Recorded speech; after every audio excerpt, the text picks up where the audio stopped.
Hello friends, आपका दोबारा बहुत बहुत स्वागत है हमारे चैनल मिशन नौकरी में। फ्रेंड्स, आरआरबी एनटीपीसी की जो वैकेंसी आई है, उस वैकेंसी में जो जनरल अवेयरनेस का सिलेबस है, उस जनरल अवेयरनेस की सिलेबस हमारा ये चैनल मिशन नौकरी आपके लिए करवा रहा है। हमारे दो टॉपिक्स कंप्लीट हो चुके हैं उसमें से, जिसमें आपका फ्लैगशिप गवर्नमेंट प्रोग्राम है और ट्रांसपोर्ट सिस्टम इन इंडिया। आप लोग जाके हमारी जो प्लेलिस्ट है उसमें आप जाके देख सकते हैं। और जो हमने दोस्तों आपको कंप्लीट कराया है, आप जाके देखिएगा, पूरी सीरीज़ को कंप्लीट करिएगा तो आपको समझ में आ जाएगा कि क्या क्वालिटी कंटेंट हमने डाला हुआ है। मतलब ऐसा कंटेंट डाला हुआ है कि उससे बाहर तो क्वेश्चन आने ही नहीं वाला। ओके फ्रेंड्स, हमने अपनी बहुत मेहनत से तमाम जो हमारी गवर्नमेंट वेबसाइटें हैं, जो हमारे और सोर्सेज हैं, एनसीईआरटी की बुक्स हैं, एनआईएस की बुक्स हैं, उन सभी मटेरियल से लेते हुए हमने आपके लिए क्वालिटी कंटेंट तैयार किया है फ्रेंड्स, ताकि आपको एक बेहतर, इस थोड़े से जो 20-30 मिनट की जो वीडियो आती है, इस 20-30 की मिनट की वीडियो में आपको पूरी तरह से कंटेंट जो मिले वो क्वालिटी वाला मिले। हम नहीं चाहते कि हमारे वीडियोस को देखे और 30 मिनट देख के ये कहे कि हमारा टाइम वेस्ट हो गया। हम आपके टाइम को बहुत अहमियत देते हैं, हम समझते हैं कि आपका टाइम बड़ा कीमती है, ताकि आप जब हमारे चैनल पे आएँ तो आपको बेहतर कंटेंट मिले, आपके वो 20-30 मिनट में आप बहुत कुछ सीख के हमसे जाएँ। ओके फ्रेंड्स, तो flora and fauna of India का, तो friends flora and fauna of India जो कि एक टॉपिक है जो कि आपके आरआरबी एनटीपीसी के जनरल अवेयरनेस के सिलेबस में दिया हुआ है। इसमें हमने पार्ट 1 कंप्लीट करा लिया है आपके लिए, जिसमें हमने फ्लोरा कंप्लीट कराया था। इस चैप्टर में, इस पार्ट में हम फौना कंप्लीट कराएंगे और इस पार्ट के बाद ये टॉपिक भी आपका कंप्लीट हो जाएगा। फौना मतलब होता है जो वाइल्ड लाइफ है और जो उससे संबंधित जो चीज़ें हैं, जो उसको हम इस टॉपिक में डिस्कस करेंगे। ओके फ्रेंड्स, ये टॉपिक बहुत ही जो लाए जा रहे हैं बहुत ही क्वालिटी हैं। आपसे बस इतनी सी रिक्वेस्ट है कि जब इन वीडियोस को आप देखें, आप वाकई जब देखें आपको लगे कि हाँ, इसको लाइक और सब्सक्राइब करने की ज़रूरत है, शेयर करने की ज़रूरत है, तो आप शेयर करिए। अगर आपको लगता है कि आपको नहीं ज़रूरत है तो ना करिए, लेकिन प्लीज़ ये जो कंटेंट है दोस्तों बहुत ही क्वालिटी वाले हैं। तो अगर आपको लगता है कि आपको इससे कुछ प्रदान हुआ, कुछ आपने इससे पाया, तो बस आपसे हमारी यही रिक्वेस्ट रहेगी कि अपने दोस्तों के साथ इसको शेयर करिए और अपने दोस्तों को ये बताइए, ताकि इस चैनल को ज़रिए हमें मोटिवेशन मिले, हम आप सबकी बेहतर तैयारी करा सकें। ओके फ्रेंड्स, तो चलिए स्टार्ट करते हैं अपना series flora and fauna part 2। तो फ्रेंड्स देखिए, फौना ऑफ इंडिया, फौना में बेसिकली हम क्या डिस्कस करते हैं, हम एनिमल लाइफ के बारे में डिस्कस करते हैं। ठीक है, किसी पर्टिकुलर रीजन में, किसी पर्टिकुलर टाइम पे जो हमारी एनिमल लाइफ है उसके बारे में जब हम डिस्कस करते हैं तो उसे हम बोलते हैं फौना। इंडिया देखा जाए तो इस मामले में 8वां मोस्ट बायोडाइवर्स रीजन है। मतलब कि जो हमारी जो बायोडाइवर्सिटी है, हमारे जो प्लांट्स, एनिमल्स, जिस प्रकार से हमारे यहाँ इंडिया में वैरायटी पाई जाती है ना, तो उस प्रकार से देखा जाए तो इंडिया का जो 8वां है, मतलब हमारी ऐसी डाइवर्सिफिकेशन है, चाहे वो फ्लोरा का हो चाहे वो फाना का हो, तो इस मामले में है दुनिया में हम लोग करीब करीब 8वें स्थान पे आते हैं। ओके फ्रेंड्स, हमारे करीब देखिए 89,451 स्पीसीज़ है हमारी फौना की। ठीक है, ये ध्यान रखिएगा। हमारी जो जियोलॉजिकल सर्वे ऑफ इंडिया है, जिसका हेडक्वार्टर कलकत्ता में है, ध्यान रखिएगा, और इसके 16 रीजनल स्टेशंस हैं। उनका काम क्या है? उनका काम बेसिकली यही है कि हमारे देश में जो फौना रिसोर्सेज हैं, जो हमारे एनिमल लाइफ की स्पीसीज़ हैं, उनको सर्वे करना। ओके फ्रेंड्स, तो ये जियोलॉजिकल सर्वे ऑफ इंडिया का काम है। बात करते हैं जियोलॉजिकल सर्वे ऑफ इंडिया की, तो देखिए 1916 में इसको ministry of environment, forest and climate change ने बनाया था। ठीक है, फिर ये हमारा देश का सबसे प्रीमियम ऑर्गेनाइजेशन, सबसे इंपॉर्टेंट ऑर्गेनाइजेशन है, जो बेसिकली क्या करता है, जो हमारे देश कंट्री में फौना है, जो एनिमल लाइफ है, उसमें रिसर्च करता है, उसमें स्टडी करता है और उसमें ये देखता है कि कौन सी स्पीसीज़ इंडेंजर्ड है, कौन सी स्पीसीज़ खतरे में है। तो उस हिसाब से जो है और कितनी स्पीसीज़ हैं, उनकी क्वांटिटी, उनकी क्वालिटी, हर चीज़ को इस बारे में रिसर्च करके गवर्नमेंट ऑफ इंडिया को अप्राइज करता है। ओके फ्रेंड्स, तो इसका जो हेडक्वार्टर दोस्तों है कहाँ है? कलकत्ता में है, कलकत्ता, वेस्ट बंगाल। ये जियोलॉजिकल सर्वे ऑफ इंडिया है, 1916 में स्थापित हुआ था। ये इसका वो है लोगो। फ्रेंड्स, बात करते हैं, देखिए दो चीज़ें, एक रिजर्व फॉरेस्ट क्या होता है और प्रोटेक्टेड फॉरेस्ट क्या होता है। देखिए थोड़ा सा मैं आपको इसमें बताना चाहता हूँ, थोड़ा सा ये फॉरेस्ट के बारे में, बस आप थोड़ा जानकारी इसमें रखिए। देखिए, रिजर्व फॉरेस्ट हो चाहे प्रोटेक्टेड फॉरेस्ट हो, ठीक है, दोनों ही जो है वो मतलब बेसिकली क्या है, डिफर किस में करते हैं? गवर्नमेंट कंट्रोल और प्रॉपर्टी राइट्स। ठीक है, कि किस पे कितना गवर्नमेंट कंट्रोल है, उस प्रॉपर्टी पर राइट किसका है। तो इन मामलों में रिजर्व फॉरेस्ट और प्रोटेक्टेड फॉरेस्ट में थोड़ा बहुत अंतर आ जाता है। जैसे रिजर्व फॉरेस्ट जो होता है वो फुल्ली गवर्नमेंट के कंट्रोल में होता है, ठीक। जो प्रोटेक्टेड फॉरेस्ट होता है उसमें गवर्नमेंट का फुल कंट्रोल नहीं होता, गवर्नमेंट की केवल प्रॉपर्टी होती है, ठीक है। गवर्नमेंट की केवल प्रॉपर्टी होती है, बाकी कंट्रोलिंग वो देख सकते हैं बाद में कि कौन करेगा। लेकिन जो रिजर्व फॉरेस्ट होते हैं उनमें फुल कंट्रोल किसका होता है, गवर्नमेंट का होता है, ठीक है। जो रिजर्व फॉरेस्ट और प्रोटेक्टेड फॉरेस्ट जो सबसे पहले इंट्रोड्यूस हुआ था वो इंडियन फॉरेस्ट एक्ट 1927 के हिसाब से जो है वो लॉन्च हुआ था, ध्यान रखिएगा। और जो स्टेट गवर्नमेंट होती है, ठीक है, वो रिस्पॉन्सिबल होती है किसी भी एरिया को रिजर्व फॉरेस्ट या प्रोटेक्टेड फॉरेस्ट कहना।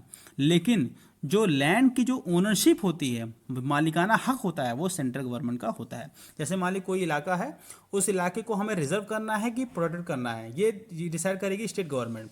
पर जो ज़मीन होगी उसका मालिक सेंट्रल गवर्नमेंट ही उसमें होगा, ठीक है। तो रिजर्व फॉरेस्ट में फुल कंट्रोल गवर्नमेंट का होता है, बट प्रोटेक्टेड फॉरेस्ट में क्या होता है, गवर्नमेंट के पास केवल प्रॉपर्टी होती है, बाकी कंट्रोल जो होता है वो फुल नहीं होता है, उसमें अलग अलग तरीके की चीज़ होती हैं, ठीक है। तो ये अंतर होता है रिजर्व फॉरेस्ट और प्रोटेक्टेड फॉरेस्ट में।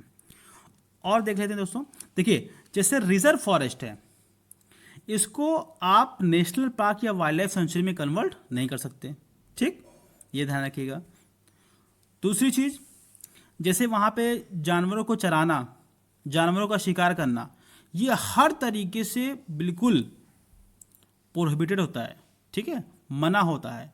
अगर गवर्नमेंट ने अलाउ किया हो तो अलग बात है किसी वजह से, लेकिन वैसे जनरल केस में क्या होता है, किसी भी जानवरों को चलाना, हंटिंग करना, वो पूरी तरीके से मना होता है, ठीक है। रिजर्व फॉरेस्ट जो होता है are maintain to protect the abundant resources present within. Basically reserve forest का काम क्या होता है, जितनी रिजर्व फॉरेस्ट की बाउंड्री होती है उसका मकसद यही है कि जो उसके अंदर रिसोर्सेज हैं उनको बचाना, ताकि ना उसमें कोई जानवर आ पाए बाहर के, ना इंसान आ पाए, ना हंट कर पाए उसका, ना शिकार कर पाए। तो उसका जो उसके अंदर जो बाउंड्री है उस पूरे रिसोर्सेज को, चाहे वो प्लांट रिसोर्स हो चाहे वो वाइल्ड लाइफ रिसोर्स हो, उसको पूरी तरीके से प्रोटेक्ट करना, ये रिजर्व फॉरेस्ट का काम है, ठीक है। हमारे देश में जो जंगल एरिया आता है ना, उसमें करीब आधे, हाफ जो होते हैं वो रिजर्व फॉरेस्ट के अंतर्गत आते हैं। अब देखिए प्रोटेक्टेड फॉरेस्ट क्या होता है। देखिए लोकल कम्युनिटीज जो होती है ना, वहाँ पे प्रोटेक्टेड फॉरेस्ट में उनको राइट होता है बेसिकली किसका, हंटिंग वंटिंग का। जो लोकल लोग होते हैं भाई, लोकल लोग जैसे जो लोकल जो जंगल में रहते हैं उनका क्या काम होता है भाई, शिकार करना, उनसे से खाना पीना, और जहाँ जो पेड़ पौधे हैं उनसे अपना जीवन यापन करना। तो प्रोटेक्टेड फॉरेस्ट में क्या होता है, ये चीज़ अलाउ होती है, ठीक है। प्रोटेक्टेड फॉरेस्ट को जो है नेशनल पार्क या वाइल्ड लाइफ सेंचुरी बनाया सकता है, ध्यान रखिएगा। अगर रिजर्व फॉरेस्ट है तो उसको नेशनल पार्क या वाइल्ड लाइफ सेंचुरी नहीं बना सकते, बट प्रोटेक्टेड फॉरेस्ट को रिजर्व नेशनल पार्क या वाइल्ड लाइफ सेंचुरी बना सकते हैं, ठीक है। प्रोटेक्टेड फॉरेस्ट का भी वही काम होता है कि जो हमारे नेचुरल रिसोर्सेज हैं, जैसे हमारा प्लांट पौधे हैं, एनिमल लाइफ है, तो उसको जो है लुप्त होने से बचाना, ठीक, उसको जो है डिग्रेड होने से बचाना। जो प्रोटेक्टेड फॉरेस्ट है वो करीब करीब हमारा जो पूरा फॉरेस्ट एरिया उसका 1/3 जो है वो प्रोटेक्टेड फॉरेस्ट है, बाकी 1/2 जो माना जाता है वो रिजर्व फॉरेस्ट माना जाता है। ओके फ्रेंड्स, समझिए आप लोग। कोई कन्फ्यूज़न हो तो आप लोग कमेंट्स कर दिया करिए, ताकि हमें भी उसकी वैसे हम इतना बेहतर तरीके से आपको एक्सप्लेन करने की कोशिश करते हैं ताकि आपको कोई कन्फ्यूज़न रही ना। देखिए हमारा जो वाइल्ड लाइफ प्रोटेक्शन के बारे में हमारा संविधान के कुछ प्रोविजन क्या कहते हैं। देखिए हमारा, आप जब हम आपको संविधान पढ़ाएंगे, बेसिकली संविधान के कुछ लेक्चर्स भी हमारे हैं जो इम्पोर्टेंट है, जैसे directive principles of state policy, ठीक है, जिसमें संविधान जो है राज्य सरकारों को और केंद्र सरकारों को कुछ डायरेक्शंस देते हैं कि आप ऐसा काम करिए, आप ऐसा काम करिए, वो डीपीएसपी में आता है। तो बेसिकली आर्टिकल 48A, इस जो डीपीएसपी है हमारा संविधान का, उसमें स्टेट को कहा गया है, स्टेट का मतलब यहाँ पर राज्य सरकार भी है और भारत सरकार भी है, ठीक। उसमें बेसिकली क्या कहा गया है कि जो हमारे जंगल हैं, जो हमारी वाइल्ड लाइफ है, उसको आपको बचाना है, उसको आपको इम्प्रूव करना है, ये संविधान में प्रोविज़न दिया गया है, ठीक है। आर्टिकल 51 में हमारी फंडामेंटल ड्यूटी भी है, हमारा कर्तव्य, हमारा जो कर्तव्य भी है वो क्या कर्तव्य है हमारा, कि जो हमारे नेचुरल रिसोर्सेज हैं, हमारे जंगल हैं, हमारे नहरें हैं, हमारी नदियां हैं, हमारे वाइल्ड लाइफ है, जानवर हैं, उन सब को जो है बचाना, उन सब को प्रोटेक्ट करना, ये हमारा भी कर्तव्य है, ठीक है। 42वें संविधान संशोधन में दोस्तों ये जोड़ा गया था फंडामेंटल ड्यूटी। ध्यान रखिएगा। और हुआ क्या था पहले जो है ना, जो फॉरेस्ट था या वाइल्ड लाइफ के बारे में जो चीज़ें थी, वो पहले पहले स्टेट का सब्जेक्ट था, मतलब कि उसमें केवल राज्य सरकार ही देखती थी। लेकिन 42वें संविधान संशोधन के बाद इसको राज्य सरकार से बना दिया गया कॉन्करेंट लिस्ट में। कॉन्करेंट लिस्ट का मतलब ये होता है जहाँ पे कानून पॉलिसीज राज्य सरकार ही बनाती है और केंद्र सरकार भी बनाती है। अब बात करते हैं वाइल्ड लाइफ प्रोटेक्शन एक्ट। दोस्तों सबसे इम्पोर्टेंट इस जो टॉपिक है वो वाइल्ड लाइफ प्रोटेक्शन एक्ट है, और उसी से ही हमारा सब कुछ जो है वाइल्ड लाइफ में जो नेशनल पार्क है, सेंचुरीज हैं, वो सारी चीज़ें इसी से कनेक्टेड हैं। ओके फ्रेंड्स, देखिए वाइल्ड लाइफ प्रोटेक्शन एक्ट ये भारत सरकार का एक एक्ट है, भारत सरकार द्वारा कानून पास करके इसको लाया गया था। किस लिए लाया गया था? जो हमारे जो हमारे देश में जो हमारे नेचुरल रिसोर्सेज है, प्लांट्स है, हमारे एनिमल्स हैं, है ना, उनको बचाना ही इसका मकसद था। 1972 से पहले जब ये आया था एक्ट, उससे पहले हमारे यहाँ केवल 5 ही नेशनल पार्क थे। ठीक है, इस एक्ट के द्वारा दोस्तों वाइल्ड लाइफ एडवाइजरी बोर्ड बनाया गया, वाइल्ड लाइफ वार्डन्स बनाए गए। बताएंगे ये क्या होते हैं, इसके बारे में भी आपकी डिटेल्स में है। इस एक्ट ने जो है जो इंडेंजर्ड स्पीसीज हैं उसको शिकार करना बिल्कुल मना कर दिया। देखिए दोस्तों, कई स्पीसीज होती हैं, जब हम आपको वो पढ़ाएंगे ना इन्वायरमेंटल कंसर्न, इन्वायरमेंट के बारे में, वातावरण के बारे में बताएंगे, तो इन सब चीज़ों को हमारे बारे में आपको पूरा डिटेल में बताएंगे कि कई तरीके की स्पीसीज होती हैं। एक को बोलते हैं एक्सटिंक्ट। एक्सटिंक्ट स्पीसीज वो होती हैं जो आज के ज़माने में लुप्त हो चुकी हैं, जो पहले कभी थी लेकिन अब नहीं है। ठीक है, एक होता है इंडेंजर्ड। इंडेंजर्ड वो होती हैं जिनका लुप्त होने का खतरा होता है, जिनका लुप्त होने का खतरा होता है। अब इंडेंजर्ड में भी कई तरीके की आती हैं, है ना, तो क्रिटिकली इंडेंजर्ड होती है ना, तो इस तरीके से। लेकिन बेसिक समझिए, एक्सटिंक्ट वो स्पीसीज होती हैं जो लुप्त हो चुकी हैं, जो अब पहले थी अब नहीं है। इंडेंजर्ड स्पीसीज वो होती हैं जिनका लुप्त होने का खतरा होता है। ठीक है, तो बेसिकली इस एक्ट ने उन स्पीसीज को शिकार करने से मना कर दिया जिनका लुप्त होने का खतरा है। ओके फ्रेंड्स, इसी एक्ट के द्वारा जो है एक मिनट, देखिए दोस्तों, इसी एक्ट के द्वारा जो है हमारे जो वाइल्ड लाइफ सेंचुरीज हैं और जो हमारे नेशनल पार्क हैं उनका जो है इस्टेब्लिशमेंट हुआ इन्हीं एक्ट के बाद। और 5 तरीके के प्रोटेक्टेड एरियाज दोस्तों होते हैं, ध्यान रखिएगा। हमारे वाइल्ड लाइफ सेंचुरी हो गया, कंजर्वेशन रिजर्व्स हो गए, कम्युनिटी रिजर्व्स हो गए, टाइगर रिजर्व्स हो गए, ये सब जो है प्रोटेक्टेड एरियाज में हमारे आते हैं। ओके फ्रेंड्स, अब देखिए कुछ और इंपॉर्टेंट चीज़ें। इसी वाइल्ड लाइफ प्रोटेक्शन एक्ट के बाद इंडिया की एंट्री किस में हो गई? साइट्स में हो गई। साइट्स का मतलब ये है convention on international trade in endangered species of wild fauna and flora. इसी एक्ट के बाद इंडिया की एंट्री किस में हो गई? साइट्स में हो गई। बेसिकली ये वर्ल्ड ऑर्गेनाइजेशन है। इसका काम क्या है? इसका काम ये है कि जो इंटरनेशनल ट्रेड होता है, जो व्यापार होता है ना, कुछ जो जानवरों का या प्लांट्स का, जो ऐसे प्लांट्स जो खतरे में हैं, मतलब जो लुप्त हो सकते हैं, तो उनका इंटरनेशनल ट्रेड इस तरीके से हो ताकि उनको खतरा ना हो, उनका सर्वाइवल आराम से हो सके। तो बेसिकली इस कन्वेंशन का यही काम था। इस कन्वेंशन का जो बेसिकली जो वो है हेडक्वार्टर कहाँ है? जिनेवा स्विट्जरलैंड में है। जब आपको वो पढ़ाएंगे यूनाइटेड नेशंस, जो इंटरनेशनल वर्ल्ड ऑर्गेनाइजेशंस जो पढ़ाएंगे, चैप्टर आपके टॉपिक में है ये जनरल अवेयरनेस में, तो ऑलरेडी ये सब टॉपिक्स कवर्ड होंगे। क्योंकि यहाँ पर रिलेशन था तो मैंने इसको यहाँ पे मेंशन कर दिया। ठीक है, अब देखिए दोस्तों, इस वाइल्ड लाइफ प्रोटेक्शन एक्ट में 6 शेड्यूल्स होते हैं। मतलब जो वाइल्ड लाइफ प्रोटेक्शन एक्ट है उसमें 6 शेड्यूल हैं। Schedule 1, schedule 2, schedule 3, schedule 4, schedule 5, schedule 6। Schedule 1 basically क्या है? शेड्यूल 1 में उन स्पीसीज को रखा है जो इंडेंजर्ड है, जिनका लुप्त होने का खतरा होता है, और उनको पूरी तरीके से प्रोटेक्शन दिया जाता है। ना उनको आप ट्रेड कर सकते हो, ना उनको मार सकते हो, ना उनको हंट कर सकते हो। ठीक है, अगर आपने ऐसा किया तो आपको बहुत भयंकर पेनाल्टी देनी पड़ेगी। जैसे हमारा जो स्नो लिपर्ड है, हमारा हिमालयन बियर है, भालू है ना, हमारे चीता हैं, हमारा ब्लैक बक है, ये सब इंडेंजर्ड स्पीसीज हैं, शेड्यूल 1 में आती हैं, जो कि खतरे में हैं। तो इनको आप मार या ट्रेड इनका नहीं कर सकते। शेड्यूल 2 में क्या आता है? शेड्यूल 2 में ऐसे एनिमल्स आते हैं जिनको प्रोटेक्शन तो है, बट हाँ थोड़ा बहुत जो है लिमिटेशन को थोड़ा डाउन कर दिया जाता है कि हाँ ठीक है, आप थोड़ा बहुत कुछ कर सकते हो इनके बारे में। लेकिन ये ध्यान रखते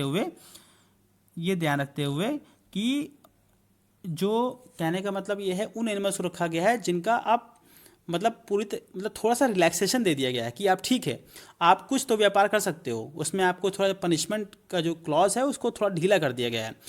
कुछ एनिमल्स को आप शिकार भी कर सकते हो, लेकिन उन्हीं का ही शिकार कर सकते हो जिनका जो है इंसानों से जिनको खतरा हो, है ना। बेसिकली शेड्यूल 1 में तो ऐसे जानवर हैं चाहे इंसान का खतरा हो चाहे ना हो, उनका आप शिकार कर ही नहीं सकते। लेकिन शेड्यूल 2 में क्या है, कुछ क्लॉज जोड़ दिए गए, को रिलैक्स कर दिया गया कि हाँ ठीक है, जिनका इंसान से खतरा हो उनको आप शिकार कर लो, ठीक है। इसमें भी बेसिकली प्रोटेक्शन है, बट थोड़ा सा रिलैक्सेशन दे दिया गया है। जैसे Himalayan black bear, Indian cobra, Assamese macaque, macaque, है ना। तो इन सब को जो है थोड़ा सा शेड्यूल 2 में आते हैं। शेड्यूल 2 और शेड्यूल 3 में बेसिकली क्या आते हैं, शेड्यूल 3 और शेड्यूल 4 में क्या आते हैं, ऐसे जनजाति आती हैं जो कि खतरे वाली नहीं है, इंडेंजर्ड नहीं है, जिनका लुप्त होने का खतरा नहीं है, वो सब शेड्यूल 3 और शेड्यूल 4 में आते हैं, ठीक है। तो बेसिकली क्या है कि इसमें जो है वायलेशन जो है काफ़ी कम है। इस जैसे अगर आप इसमें वायलेशन करते हैं तो आपको बहुत पेनाल्टी लगती है, शेड्यूल 1 में तो बहुत ही भयंकर पेनाल्टी लगती है, शेड्यूल 3 और 4 में पेनाल्टी का क्लॉज बहुत कम रख दिया गया है, ठीक है। अब आता है शेड्यूल 5। शेड्यूल 5 में दोस्तों देखिए क्या है, शेड्यूल 5 में ऐसे एनिमल रखे गए हैं जिनको हम बोलते हैं वर्मिन। क्या बोलते हैं, वर्मिन। वर्मिन का मतलब ये होता है कि वो जानवर जिनसे बीमारी फैलती है, या वो जानवर जो हमारे पौधों को, जो हमारे खाने को बर्बाद करते हैं, तो उनको हम बोलते हैं वर्मिन। तो उनको रखा गया है शेड्यूल 5 में और उनका आप शिकार कर सकते हैं, ठीक है। शेड्यूल 6 जो आखिरी शेड्यूल है, इसलिए इसमें क्या रखा गया है, it provides for regulation and the cultivation of specified plant and district it position sale and transportation. Basically इसमें क्या है कि आप इसमें ये शेड्यूल 6 में ऐसे चीज़ें रखी गई, बेसिकली प्लांट्स के बारे में बात हुआ है, ठीक है, कि आप ऐसे प्लांट्स जो जिनका व्यापार कर सकते हो, जिनको रख सकते हो, जिनका ट्रांसपोर्टेशन कर सकते हो, मतलब उनको एक जगह से दूसरी जगह ले जा सकते हो। तो कुछ ऐसे प्लांट्स होते हैं जिनको प्लांट के बारे में शेड्यूल 6 में रखा गया है, ठीक है। तो कुछ स्पेसिफाइड प्लांट्स होते हैं, वो ज़्यादा जानकारी जरूरत नहीं है, बस आपको इसलिए ये जानना है। इंपॉर्टेंट बात क्या है कि शेड्यूल 1 और शेड्यूल 1 में सबसे ज़्यादा प्रोटेक्शन होता है, शेड्यूल 2 में जो है थोड़ा प्रोटेक्शन का क्लॉज थोड़ा कम है, शेड्यूल 3 में ऐसे स्पीसीज रखे गए हैं जो इंडेंजर्ड नहीं हैं, उनका आप हंटिंग भी कर सकते हो। शेड्यूल 3 और शेड्यूल 4 में, और शेड्यूल 5 में आप हंट कर सकते हो उन एनिमल्स का जो वर्मिन होते हैं। वर्मिन का बेसिकली मतलब ये है कि वो एनिमल्स जो बीमारी फैलाते हैं या जो प्लांट और फूड को जो है डिस्ट्रॉय करते हैं, तो उनका आप हंट भी कर सकते हो। तो 6 शेड्यूल्स होते हैं वाइल्ड लाइफ प्रोटेक्शन एक्ट में। कई बार क्वेश्चन आया हुआ है इसमें कि वाइल्ड लाइफ प्रोटेक्शन एक्ट में कितने शेड्यूल होते हैं, तो आंसर सीधे होगा 6। अब कुछ बॉडीज़ दोस्तों बनाई गई है इंपॉर्टेंट जो वाइल्ड लाइफ प्रोटेक्शन एक्ट में, जैसे हमारा national board of wild life, state board of wild life, central zoo authority, national tiger conservation authority, wild life crime control bureau, wild life advisory board. ये कुछ important organisation हैं जो इसमें बनाई गई हैं, ठीक है। जैसे हमारा national board of wild life, इसको जो है वाइल्ड लाइफ प्रोटेक्शन एक्ट के अंदर ही बनाया गया। इसका काम क्या होता है, इसका काम ये होता है, ये सेंट्रल गवर्नमेंट को एडवाइस करता है कि क्या कैसी पॉलिसी आप बनाएं ताकि हमारे देश में जो वाइल्ड लाइफ है उसको बचाया सके। तो इनका काम क्या है, इनको सलाह देना है, ठीक है। ये भी सलाह देते हैं कि किस एरिया को हमें नेशनल पार्क बनाना है, किस एरिया को हमें प्रोटेक्टेड एरिया बनाना है। तो ये भी जो है रिकमेंडेशन सरकार को ये करते हैं, ठीक है। इनका मेन मकसद यही होता है कि इनको जो है हमारे जो देश में जो फॉरेस्ट है, वाइल्ड लाइफ है, उनको जो है कंजर्व करना है, उनको प्रोटेक्ट करना है, ठीक है। अब बात करते हैं, देखिए national board of wild life के जो चेयरपर्सन होते हैं वो प्राइम मिनिस्टर होते हैं, ध्यान रखिएगा। और जो मिनिस्टर जो होते हैं environment, forest and climate change के, वो इसके वाइस चेयरपर्सन होते हैं। तो बहुत इंपॉर्टेंट, प्रधानमंत्री जो होते हैं इसके चेयरपर्सन होते हैं। अभी इसमें 47 मेंबर्स होते हैं प्राइम मिनिस्टर को जोड़ के, मतलब प्राइम मिनिस्टर को लेके कुल 47 मेंबर्स होते हैं। एक चीज़ और देखिए, किसी नेशनल पार्क की बाउंड्री चेंज करनी हो या किसी नेशनल वाइल्ड लाइफ सेंचुरी की बाउंड्री को चेंज करना हो, तो बिना national board of wild life के परमिशन के आप ऐसा नहीं कर सकते। ये इंपॉर्टेंट चीज़ है, ठीक है। अब बात करते हैं सेंट्रल जू अथॉरिटी। देखिए देखो, सेंट्रल जू अथॉरिटी भी जो है ये भी एक वाइल्ड लाइफ प्रोटेक्शन एक्ट के तहत बनाई गई थी 1992 में। तो बेसिकली इसका जो चेयरपर्सन होते हैं वही इन्वायरमेंटल मिनिस्टर होते हैं और 10 मेंबर भी होते हैं इसमें, एक मेंबर सेक्रेटरी होता है। इसका बेसिकली काम क्या होता है, जो देश में जो जू होते हैं, जो मैं किसी को देश में कहीं भी जू बनना है, चिड़ियाघर बनना है, तो बिना सेंट्रल जू अथॉरिटी के परमिशन के वो नहीं बन सकता, और ये नियम भी बनाती है सारे चिड़ियाघर के लिए। इसका जो हेडक्वार्टर दोस्तों वो कहाँ है, वो है दिल्ली में। ठीक है फ्रेंड्स, अब आता है नेशनल टाइगर कंजर्वेशन अथॉरिटी। देखिए दोस्तों, वाइल्ड लाइफ प्रोटेक्शन एक्ट जो था 1972 में, 2006 में इसका संशोधन हुआ था, अमेंडमेंट हुआ था। ठीक है, और वो अमेंडमेंट जो है 4 सितंबर 2006 को इफेक्टिव हुआ। इंपॉर्टेंट चीज़ ये है। तो इसमें बेसिकली क्या हुआ था कि इसमें एक टाइगर टास्क फोर्स बनी थी उस समय।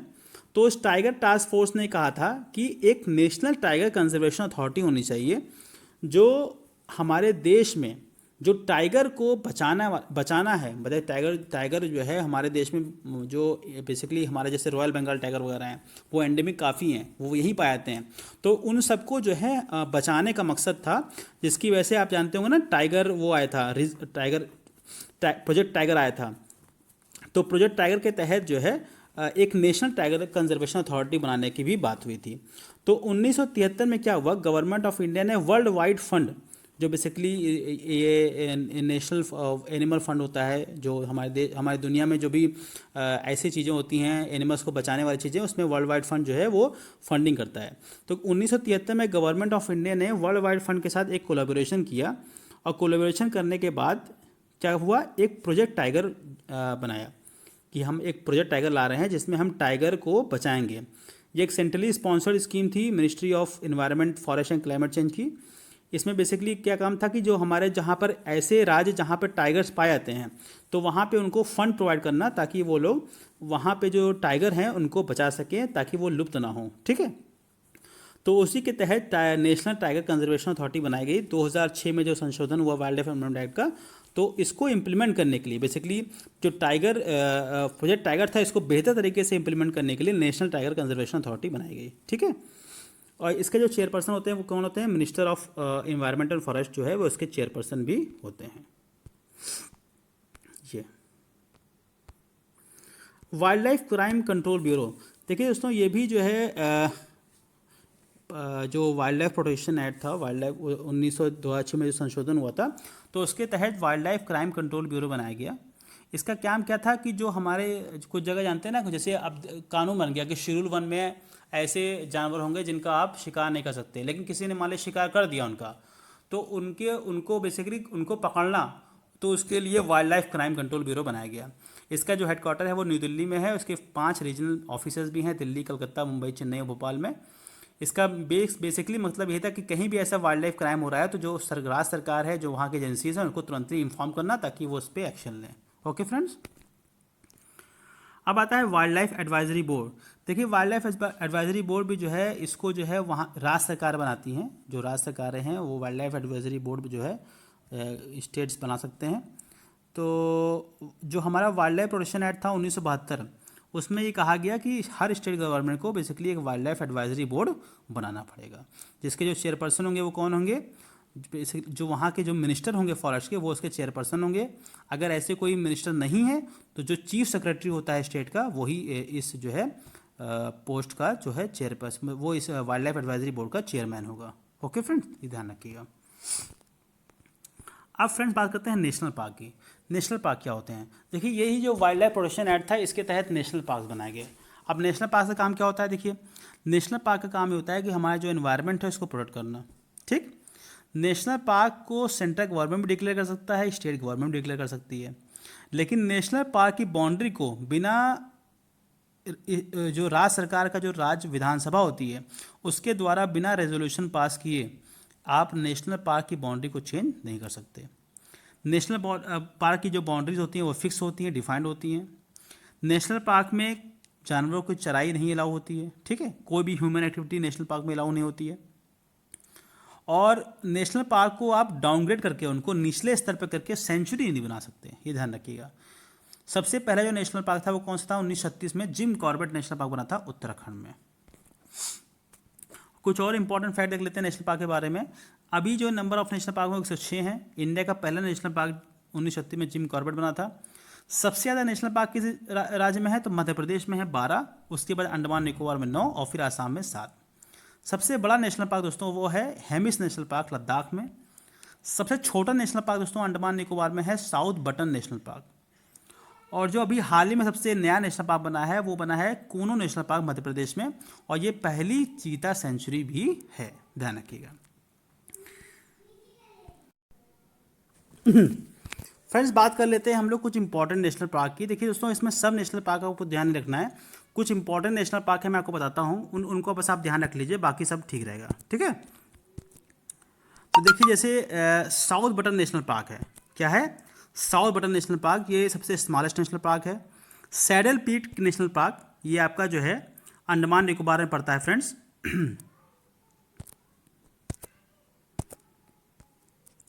और उसके बाद है आपका माउंट हैरियट नेशनल पार्क, ये अंडमान निकोबार में पड़ता है। एक मिनट फ्रेंड्स,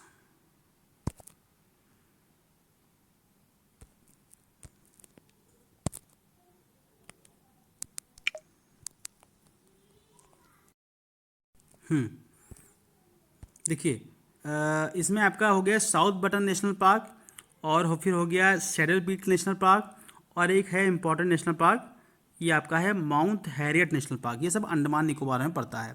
तो ये कुछ हमने नेशनल पार्क की लिस्ट है दोस्तों, आप देख सकते हैं, मैंने आपके लिए लाई है ताकि इसमें कोई भी नेशनल पार्क छूटे ना आपका। फिर जैसे और कुछ इंपॉर्टेंट, जैसे पापीकोंडा नेशनल पार्क की आंध्र प्रदेश में पड़ता है, ये भी इंपॉर्टेंट है। मानस नेशनल पार्क आसाम में है, काजीरंगा आसाम में है। ओके फ्रेंड्स, फिर देखिए आपका है ये वाला, हाँ ये दिब्रू शिखोवा नेशनल पार्क, ये आसाम में, ये भी इंपॉर्टेंट है। और फिर मैं आपको दिखाता हूँ, जैसे वाल्मीकि नेशनल पार्क बिहार में, ये भी इंपॉर्टेंट, कई बार पूछा गया है। इंद्रावती नेशनल पार्क पूछा गया, छत्तीसगढ़ में है। फिर गिर फॉरेस्ट जानते हैं गुजरात में बड़ा है। सुल्तानपुर नेशनल पार्क पूछा गया, काफ़ी हरियाणा में है। कालेश्वर नेशनल पार्क भी पूछा गया है, ये भी हरियाणा में है, काफ़ी बार पूछा गया है। फिर बात करते हैं फ्रेंड्स, जैसे आपका है ये ग्रेट हिमालय नेशनल पार्क पूछा गया है, काफ़ी बार हिमाचल प्रदेश में है। डचिकम नेशनल पार्क काफ़ी बार पूछा गया है, ये भी जम्मू कश्मीर में है। फिर उसके बाद बांदीपुर पूछा गया है, ये कर्नाटका में है। ऐसे काफ़ी नेशनल पार्क जो हैं वो पूछे गए हैं, जो कि आपके एग्जाम में आ सकते हैं। मैंने आपके सामने लिस्ट दे दी है ताकि आपके लिए, आप कर देखना चाहते हैं पूरे तो आप देख सकते हैं। सलीम अली नेशनल पार्क भी पूछा गया है, जम्मू कश्मीर में है। नगर होल भी पूछा गया है, ये भी कर्नाटका में है। वन विहार पूछा गया है, मध्य प्रदेश में है। पेंच नेशनल पार्क भी पूछा गया है, ये भी मध्य प्रदेश में है। कूनो जो सबसे स्मॉलेस्ट नेशनल पार्क है, ये भी मध्य प्रदेश में है। सबसे लेटेस्ट नेशनल पार्क जो है मध्य प्रदेश में। कान्हा पूछा गया है, मध्य प्रदेश में है। बांधवगढ़ भी पूछा गया है, ये भी मध्य प्रदेश में पड़ता है। और पन्ना नेशनल पार्क भी काफ़ी इंपॉर्टेंट है, पन्ना नेशनल पार्क भी मध्य प्रदेश में है। सैलेंट वैली भी काफ़ी पूछा गया है, केरला में है। पेरियार भी केरला में है, ध्यान रखिएगा। एल्वाकुला में पूछा गया है, केरला में है। हेमिस नेशनल पार्क लद्दाख में है, ये भी काफ़ी बार पूछा गया है, ठीक है। फिर बात करते हैं दोस्तों नोकरेक नेशनल पार्क मेघालय में है, ये भी काफ़ी बार पूछा गया है, ध्यान रखिएगा।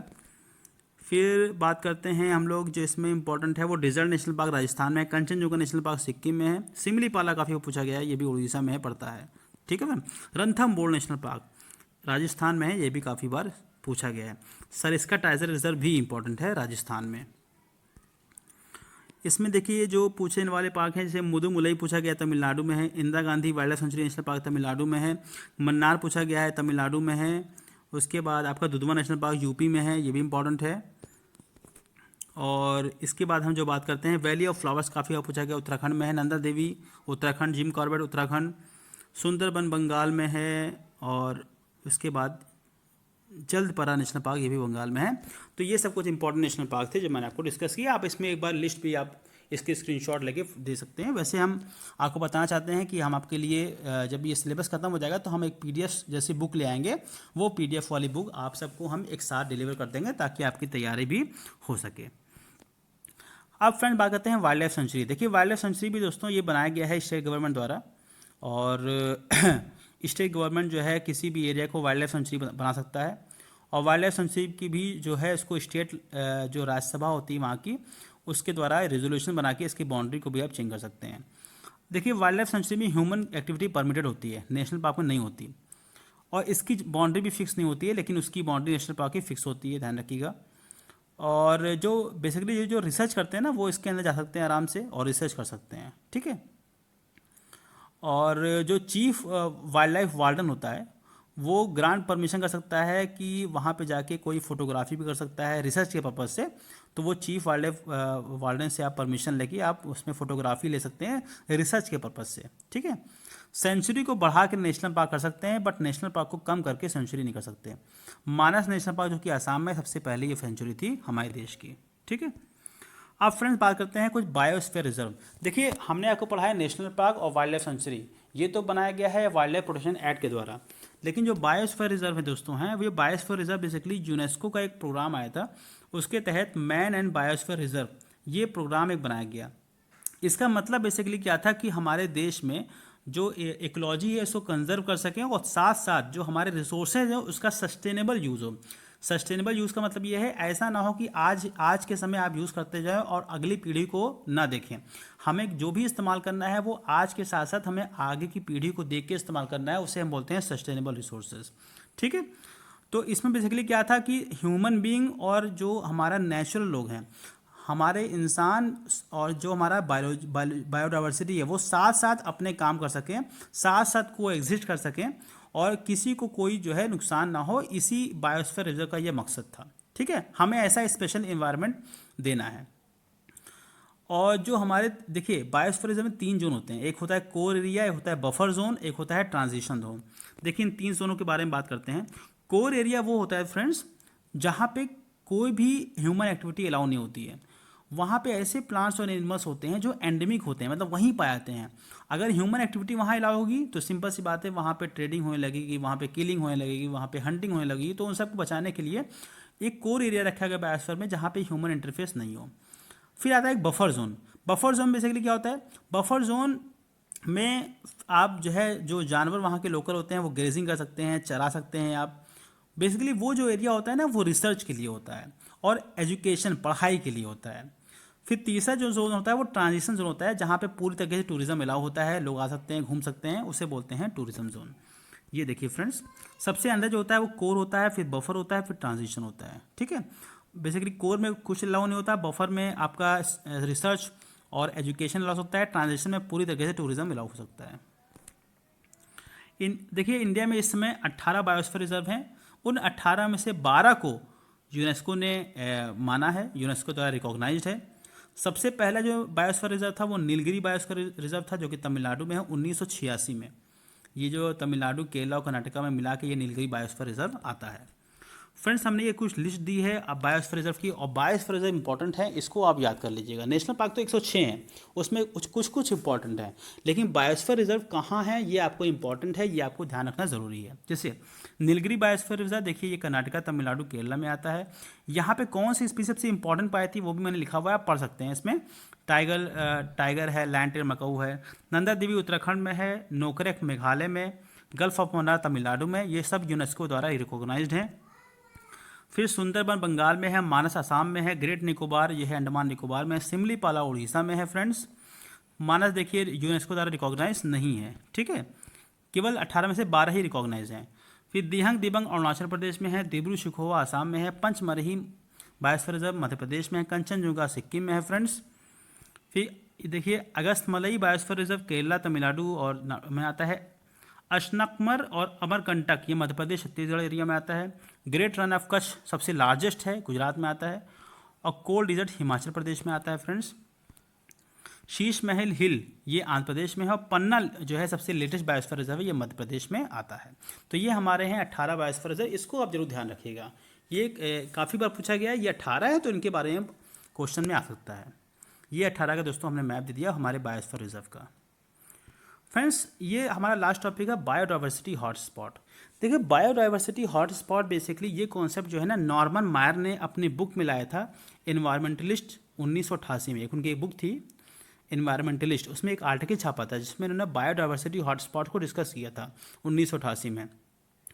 उन्होंने बेसिकली 2 कंडीशन कही थी, अगर ये 2 कंडीशन मीट करती है तो उस एरिया को बायोडाइवर्सिटी हॉटस्पॉट कहा जा सकता है। जैसे उस एरिया में कम से कम 1500 स्पीसीज़ होनी चाहिए जो कि एंडेमिक हो, मतलब वहीं पाई जाती हैं, उसके अलावा कहीं नहीं पाई जाती। अगर किसी एरिया में ऐसे प्लांट्स पाए जाते हैं जो एंडेमिक हैं, वहीं पाए जाते हैं, ऐसी 1500 स्पीसीज़ हैं, ठीक है, तो वहाँ पाई जाती हैं, तो पहली कंडीशन का ये फुलफिल होनी चाहिए। दूसरी चीज़ वहाँ का जो उस एरिया का 70% जो है जो वेजिटेशन है वो लॉस्ट हो, ख़त्म हो चुका हो, केवल 30% ही बचा हो, मतलब वो खतरे में हो। तो अगर ये दो कंडीशन फुलफिल हो रही हैं तो वो एरिया बायोडाइवर्सिटी हॉटस्पॉट कहलाएगा। पूरे दुनिया में इसमें करीब 36 बायोडाइवर्सिटी हॉटस्पॉट हैं, जिसमें इंडिया में करीब करीब 4 हैं। हमारा हिमालयाज़ भी बायोडाइवर्सिटी हॉटस्पॉट में आता है, इंडो बर्मा रीजन भी हॉटस्पॉट में आता है, वेस्टर्न घाट भी आता है, और सुंडालैंड जो कि हमारा निकोबार आइलैंड है, और Indonesia, Malaysia, Singapore, Brunei, Philippines ये पार्ट है। तो ये सब पार्ट बायोडाइवर्सिटी हॉटस्पॉट्स में आते हैं। तो ओके फ्रेंड्स, थैंक यू, बहुत बहुत शुक्रिया। ये हमारा था चैप्टर फौना, जिसमें हमने आपको डिटेल वीडियो लाया। और इसके बाद दोस्तों हम आपको बताना चाहते हैं कि इसके बाद हम क्वेश्चंस भी लाएंगे, है ना, एमसीक्यूज़ भी लाएंगे। तो उस एमसीक्यूज़ में हम आराम से आपके लिए सारे टॉपिक कवर करेंगे और आपको अच्छा लगेगा। तो इसके साथ दोस्तों हमारा ये चैप्टर कंप्लीट होता है, और हमारा जो फ्लोरा एंड फौना है वो भी कंप्लीट हो गया है। तो हमने 3 टॉपिक आपके लिए कंप्लीट कर दिए हैं, फ्लैगशिप, ट्रांसपोर्ट और फ्लोरा एंड फौना। इसके बाद हमारे नेक्स्ट टॉपिक आएंगे जनरल अवेयरनेस के, उसको भी हम अच्छी तरीके से कंप्लीट करेंगे। हमारा टारगेट ये है कि 1 से 1.5 महीने में आपका सिलेबस पूरी तरह से कंप्लीट कर दें। तो फ्रेंड्स, आपको अच्छा लगा हो तो प्लीज़ हमारे चैनल को सब्सक्राइब करिए, अपने दोस्तों के साथ शेयर करिए, ताकि इस चैनल की नॉलेज जो है आपके दोस्तों तक भी पहुंच सके। Okay friends, thank you.